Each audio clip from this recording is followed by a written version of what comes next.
What has the biggest change you made in your career in training and your lifestyle over the past sort of 12 months or however long it's been since we've seen you? I had my time off. I think it played a really big part. Just didn't do shit. Ate, drank, chilled with my son. I watch a lot of people who have done very great things in this sport, and then they get to the end, and then they don't really know what to do. So I just needed some time off. I've enjoyed myself. My whole career, I've enjoyed myself. I've got to do the best shit, travel the world, party all around the world, fight the best people. I'm gifted. I'm blessed. You talk about taking that time off to get that mental reset. Now that you're coming back into it, you're here at another fight week. Do you feel like, thank God I took that time off, I'm enjoying this way more than I was the last few times I was out here? Definitely. I missed it. I needed to miss it, and I miss it. I miss winning. And I'm ready for one this week. You know, it's a great platform for you to come back to, right? Like in Sydney, you know the crowd's going to be here. You know the crowd's going to be excited to see you. It's been a little while, so people are excited to see you back again. Is this the sort of perfect moment for you to plant your flag in the ground and say, hey, like, don't forget about me. I'm here and I'm still world class? Yeah, I've never said no. Every date that I've said I'm going to fight, I've rocked up, and that's what I'm going to do this week. And I'm going to show the heavyweight division that I'm still here. Don't forget about the fat boy. We spoke a little bit about it yesterday, you and I, but the division is in a weird spot right now, and it feels ready for some almost new blood at the very top to come through and as you said, remind yourself. Is that something you're looking at, like having a big 2026 and sort of just inserting yourself into that title picture? Yeah, that's my plan. Everything I've said, I've pretty much did like to myself. So I needed that break. I had a year off. Thankful for the UFC. They've always been sweet with me, and they gave me a year off. And I said, sweet, I'm ready to go, 2026. And they said February's in Sydney, so let's go. And that's my plan. I'm planning to go in here, get the job done, and then put my hand up for another one. Yeah. And you look at your opponent. You know, his last fight out, he got knocked out in 30 seconds, you know, but he's been a guy who's come in there and swang, and it looks like he's going to do that this week. Is that exactly what you need? Just someone who's going to bring out the firefight in you, that you can sort of show, like, listen, you can throw, but I can be better?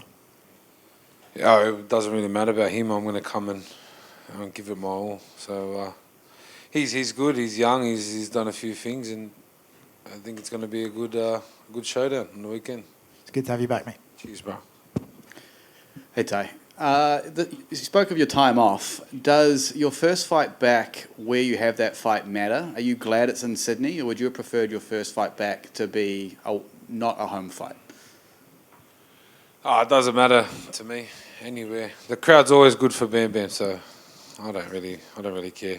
I've just really been focusing on myself this camp, and this year I want to focus a lot on myself. I owe this year to myself, so I'm going to go hard.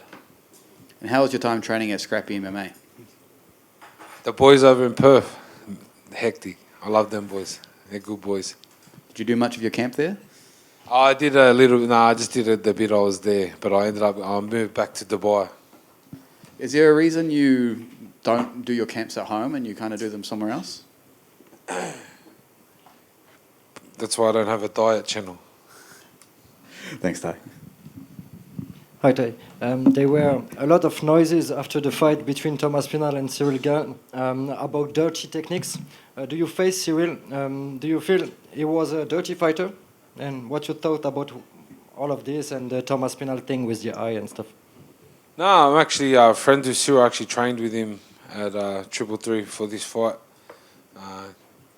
Even when we did fight, we always got along. There's no really bad blood.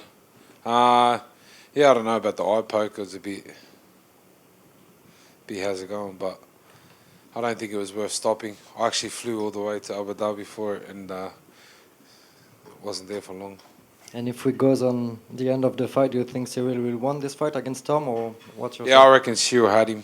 I think he had him spark for the first bit, and Tom really didn't know what to do. So, yeah.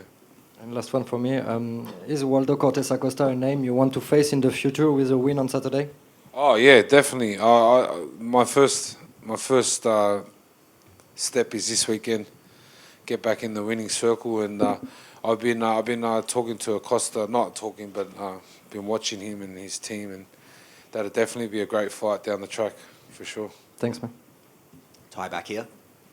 You're a man who's previously kind of infamously said you don't really watch fighting, you don't pay too much attention to it if you're not doing it.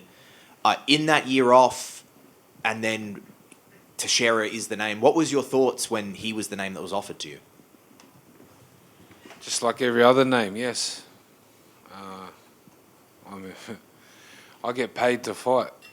I don't really pick who I fight. I probably should, but it's just not in me. Teixeira, I remember he beat tougher, so definitely said yes. Well, since agreeing, have you looked into him at all? And what do you make of his skills? Nah, that's my coach's job. He's obviously he's doing well. He's young. Actually, to be honest, I don't really know. But he's big. I fucking know that. And although fighting can be someone's life and it can be so encompassing and fight week's such a big deal, when you go away from something, sometimes you forget things. Being a part of a fight week again, going through it all again, was there anything about a fight week that you maybe forgot, that something this week that's reminded you of kind of how it was? No, not really. Fighting's what I do. I love to fight. And I think, if anything, this is what I missed. I missed the whole hype, preparing for it, and then going out and challenging yourself. I think that's the thing I miss the most. But I definitely miss winning more. Thank you very much. Thank you. Hey Tai, you've touched on how you miss that feeling of winning and how you want to get back in there and give it your all. How would you compare your mindset now to where it was when you fought last time in Perth against Rosenstruik? Rested. I said yesterday, it's like you put all yourself into the camp. You try your hardest. You work your ass off every day, and then you go out there and you don't succeed. You lose, and then you go again. You want to win again. You give it your all again, and then you lose. And it's this sport's not for the faint-hearted, that's for sure. But losers stop. I don't stop. Well, would you say coming into this one, you're feeling a lot more calm, confident, collected, feeling a lot better? Rested. My mind's rested. My body's rested. I feel like I've worked on myself a little bit in my time off. I'm a lot more happier. And I'm ready to make some money this year. Thank you. Tai, just a simple question. Are you excited to be back? Yeah, I'm fucking pumped, eh? Good luck, mate. Yeah. Cheers. Thanks, guys.